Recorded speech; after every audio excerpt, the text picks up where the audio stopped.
Hello, everyone, and welcome to the Ask the Expert session, Deliver Value with Apps that Plug into the Microsoft Teams platform.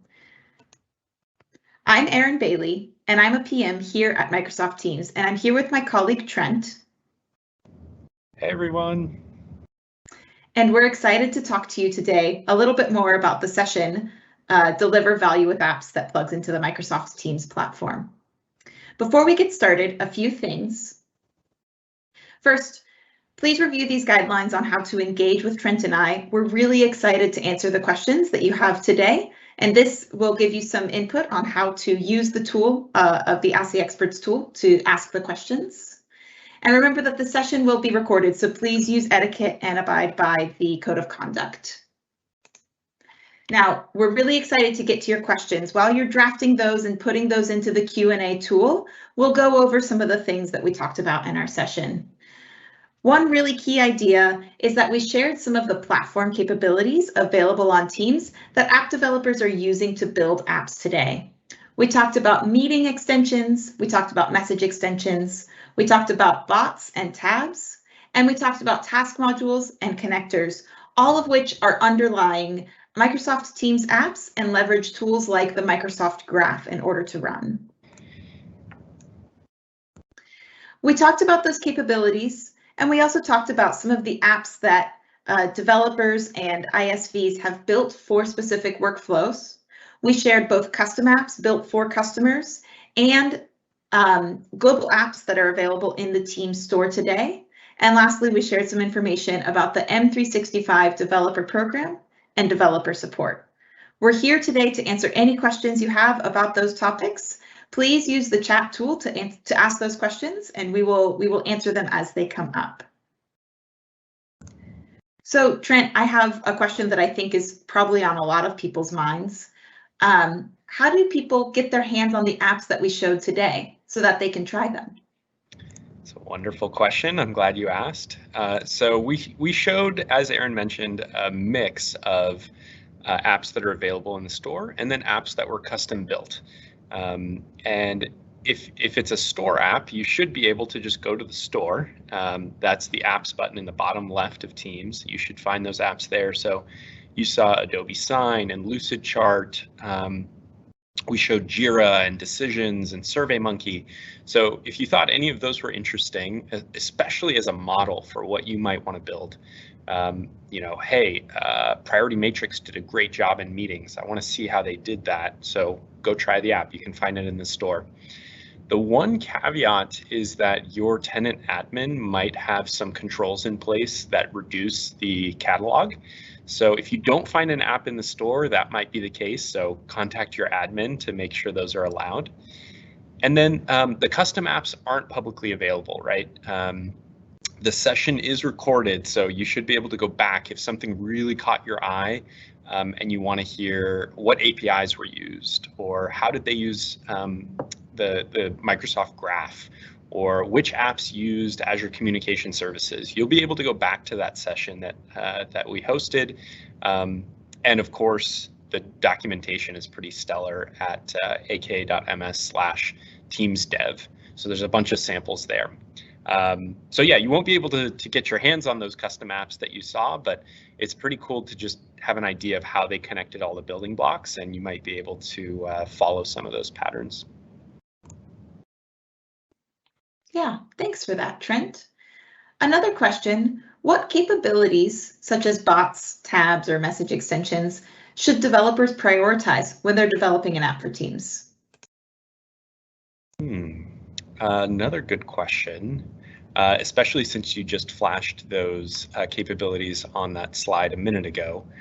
And my short answer would be that it totally depends on your scenario, the workflow that you're trying to build. But there's a few questions that you can ask. Number one, and Erin and I have worked with a lot of partners asking these very questions. So what is the end user trying to accomplish? For example, if a user is trying to share an external entity or object from another system, an outside system, a message extension is perfect to bring that in. And it posts the adaptive card and is a clean way of getting those external objects in.